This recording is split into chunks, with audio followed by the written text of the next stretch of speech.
চুল কাটলে যেমন মানুষ মরে না, নিচের শিকড় কাটলেও গাছ মরবে না। নার্সারি থেকে শখ করে কামিনী গাছ কিনে এনেছিলাম প্রচুর ফুল ফুটবে বলে।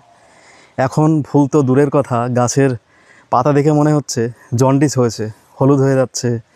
গাছের এই মরণ দশা দেখেও যদি এখন আমি চুপচাপ বসে থাকি তাহলে কিন্তু পাপ হবে বস। আসলে আমরা ভাবি কি জানেন তো, টবে জল আর একটু গোবর সার দিলেই বোধহয় গাছ একেবারে উদ্ধার হয়ে যাবে, তাই না?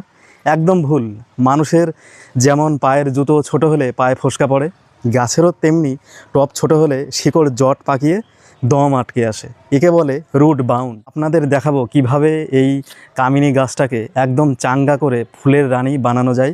শেষ টিকটা মিস করলে কিন্তু লস আপনার। তো চলুন সবার আগে বানাই গাছের জন্য বিরিয়ানির মতো খাস একটা মেনু।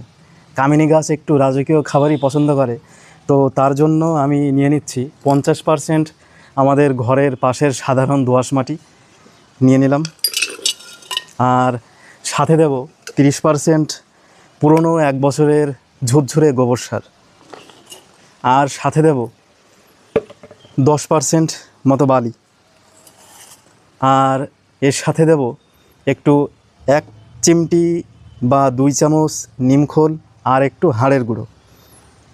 এবার ব্যাস, গাছের 5 স্টার খাবারের মেনু রেডি। এখন একটু মিক্সিং করার পালা।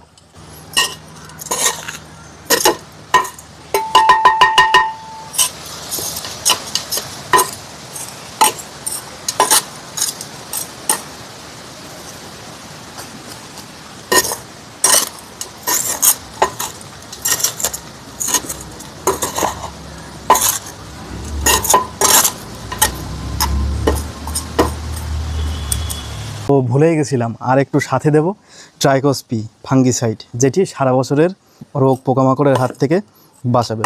এবার আসুন আসল অপারেশন। টপ থেকে গাছটাকে আলতো করে এখন আমাকে বের করতে হবে। এটা একটা সাধারণ প্লাস্টিকের গ্রো ব্যাগ, কোনো রকম তুমি টান দিয়ে ছিললেও অসুবিধা নেই। গ্রো ব্যাগের মায়া করলে চলবে না, কোনো জোরজবস্তি নয়, একদম আস্তে করে আলতো করে প্রেমের সহিত এটাকে টান দিয়ে বের করতে হবে। শিকড়গুলো কেমন যেন জিলেপির পেঁচে জড়িয়ে আছে আশ্রে পৃষ্ঠে। এই শিকড়কে একটু ট্রিম বা ছেটে দিলে আরও ভালো হয়। এটা ছাঁটার সময় একদম ভয় পাওয়া চলবে না। চুল কাটলে যেমন মানুষ মরে না, নিচের শিকড় কাটলেও গাছ মরবে না, বরং নতুন নতুন শিকড় গজাতে আরও সাহায্য করবে। আমি কিছু অংশ কেটে নিলাম, দেখো শিকড়ের অবস্থাটা দেখো। এবার গাছটিকে প্রতিস্থাপন করার পালা। নিয়ে নিলাম 6 ইঞ্চ টব, কলাম কুচি দিলাম, আর নিচে যেহেতু কাঠকয়লা ড্রেনেজ সিস্টেমের জন্য দিয়ে রাখি, এটা খুবই একটা ভালো কাঠকয়লা, কিন্তু ড্রেনেজ সিস্টেমকে আরও ভালো রাখে। নিয়ে নিলাম পরিমাণ মতো কাঠকয়লা 6 ইঞ্চ টবে। এখন আমি শেষের লেয়ারে জাস্ট গাছটাকে আমি বসাবো। তার আগে যে কাজটি আমি করব, আমি যে শিকড়টা আমি কেটেছিলাম সেখানে অল্প করে স্প্রিন্টের ফাঙ্গিসাইড আমি জাস্ট একটু ঘষে দিলাম। নিচের পোর্শনে কিছুটা মাটি দিয়ে ভরাট করে নিতে হবে। যে মিডিয়াটা আমি এতক্ষণ ধরে তৈরি করলাম সেটাকে ভরাট করে নিতে হবে। এবার আমি এখানে জাস্ট গাছটিকে আমি বসিয়ে দেব এইভাবে। আর গাছ বসানোর সময় খুব খুশি মনে থাকতে হয়। তো গাছটা এবার প্রতিস্থাপন করার পালা, আর গাছ বসানোর সময় খুব হাসি মুখে থাকতে হয়।